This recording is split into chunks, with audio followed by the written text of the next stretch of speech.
ये वीडियो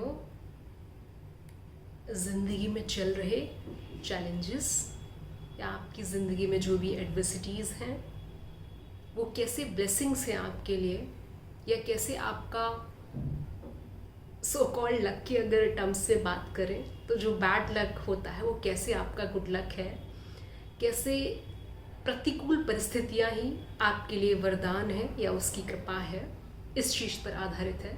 हम अधिकतर शिकायत करते हैं कि मेरे पास इतने सारे चैलेंजेस हैं, इतनी सारी मुश्किलात हैं, मेरे पास ये नहीं है, ये नहीं है, ये नहीं है, ये नहीं है, या पेरेंट्स ऐसे हैं, सोसाइटी ऐसी है, या रिसोर्सेज नहीं है, टूल्स नहीं है, पैसे नहीं है, फ्रेंड्स नहीं है, लोग नहीं हैं। कैसे इन सब चीज़ों का ना होना या परिस्थितियों का प्रतिकूल होना ही आपकी सबसे बड़ी ताकत है, मैं इस टॉपिक पर बात करना चाहती हूँ। ये जो हालात होते हैं हमारे, जिन्हें हम परिस्थितियाँ, चैलेंजेस या मुश्किलें बोलते हैं, कुछ कमी होना बोलते हैं, अगर आप बारीकी से देखोगे तो आपको नहीं लगता कि ये मोटिवेशन है। इसके कारण ही आप वो कुछ कर पा रहे हो जो भी आप कर रहे हो।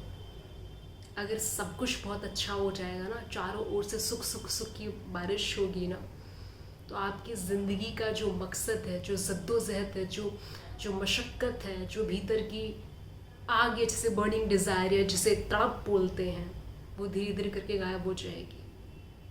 साइकोलॉजी भी कहती है कि अगर किसी इंसान को रोटी, कपड़ा, मकान, मोहब्बत और उसकी फ़िज़िकल नीड से रिलेटेड ये सारी चीज़ें दे दी जाए, उसका पैशन, पर्पस सब खत्म हो जाएगा उसी दिन। तो जब जब मुझे ऐसा लगने लगता है कि कितनी सारी मुश्किलें, या मुश्किलें ख़त्म ही नहीं हो रही है, दुख ख़त्म ही नहीं हो रहा है, एक के बाद एक के बाद एक के बाद एक चीज़ आती जाती है, या लोग समझ नहीं रहे हैं, या लोग बहुत ख़तरनाक लेवल पे जज कर रहे हैं, तो मुझे लगता है कि ठीक है, इनके जज करने के कारण, इनके मुझे गलत समझने के कारण ही शायद मैं हूँ, शायद मैं और बेहतर हूँ।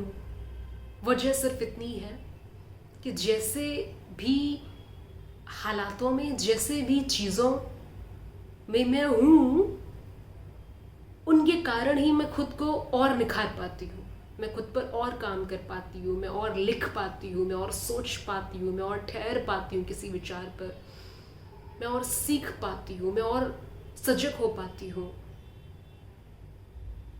मैं खुद को प्रतिपल तराश पाती हूँ, मैं और फोकस्ड बनती हूँ, मेरे सामने से भटकाव वाली हर एक चीज़ अपने आप हट जाती है, मैं उस चीज़ को देखती ही नहीं जो मेरे गोल स्टेटमेंट के लिए साधक सिद्ध नहीं होती, मैं उतना ही देखती हूँ। इवन अगर मैं चल भी रही हूँ ना, तो मैं फालतू मैं किसी इंसान को भी नहीं देखती, मुझे ज़रूरत ही नहीं है। मैं अगर देखूंगी तो मेरे माइंड में उससे रिलेटेड थॉट्स जागेंगे, या तो क्रेविंग, या फिर वर्शन, या फिर अच्छे या फिर बुरे, तो मैं देखूंगी ही नहीं ना। जैसे सूरदास जी ने अपनी आंखें सिर्फ इसलिए फोड़ ली थी क्योंकि वो कहते थे कि आंखों से बड़ा डिस्ट्रक्शन होता है। तो मैं इस चीज़ को अब प्रैक्टिस कर रही हूँ काफ़ी दिनों से कि मैं सिर्फ वही देखूंगी जो मैं देखना चाहती हूँ। इवन चलते समय, उठते समय, बैठते समय मैं वो देखूंगी ही नहीं जिससे मुझे भटकाव जैसा महसूस हो। मैं इतनी फोकस्ड हो चुकी हूँ अब। तो इन शॉर्ट, पैसों का ना होना, फ्रेंड्स का ना होना, किसी का आपको ना समझ पाना, कॉन्स्टेंटली लोगों के द्वारा जज किया जाना, लोगों का आपको समझना तो दूर, इवन आपको गलत ही समझना, संघर्षों का ना ख़त्म होना, कुछ भी पास ना होना, जिंदगी में सिर्फ और सिर्फ फेलियर्स ही हासिल होना, ये वरदान लगता है।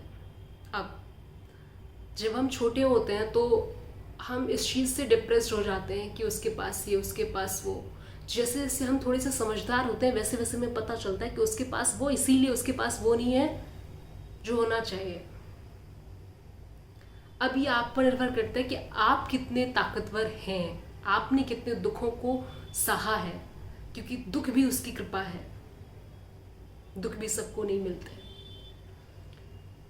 दुख भी बहुत ही किस्मत वालों को मिलते हैं। दुख भी भगवान उसी को देते हैं जिसको भगवान चाहते हैं कि वो सन्मार्ग पर चले, वो जाग जाए, वो जीवन को जान जाए,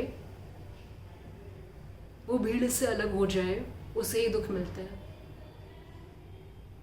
प्रतिकूल परिस्थितियों में ही तो लोगों के भीतर बुद्ध जागते हैं।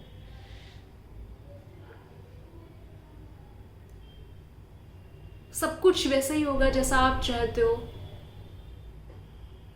सब कुछ एकदम राजा महाराजा वाली जिंदगी होगी। आपके भीतर प्रश्न उठना बंद हो जाएंगे। क्या करोगे? कितने सुखों का भोग करोगे? बोर हो जाओगे।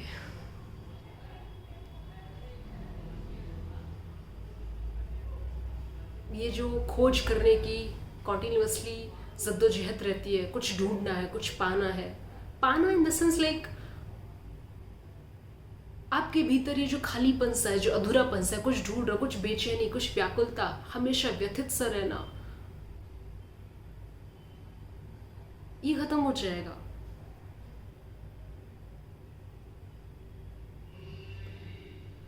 आपका भगवान से कनेक्शन शून्य हो जाएगा। आप भगवान के पास बैठोगे नहीं, प्रार्थना नहीं करोगे, धन्यवाद नहीं करोगे। आपको तो सब विरासत में मिला होगा। आप इस तरीके से मान रहे होगे कि आपका हक है सुख भोगना।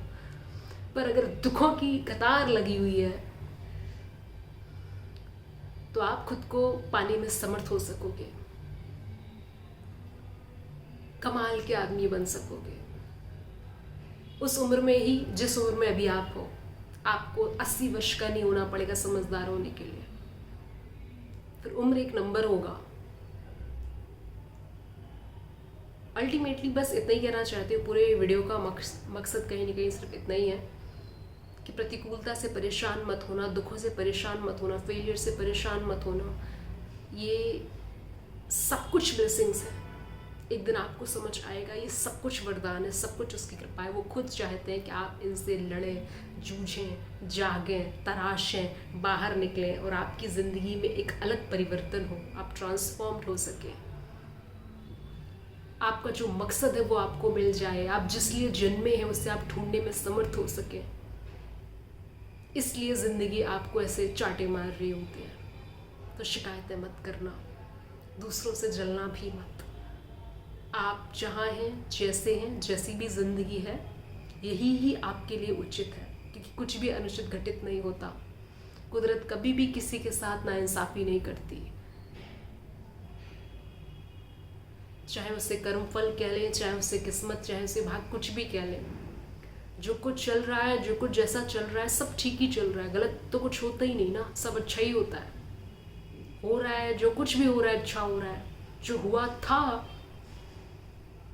अच्छा ही हुआ था, हमें लगता था कि बुरा हुआ, और जो होगा वो भी अच्छा ही होगा। बस आपको शिकायतें करने से ऊपर उठना है, चीज़ों को स्वीकारना है, सजग रहना है, काम करना है, निखारना है, बेहतर बनना है। बस इतना ही।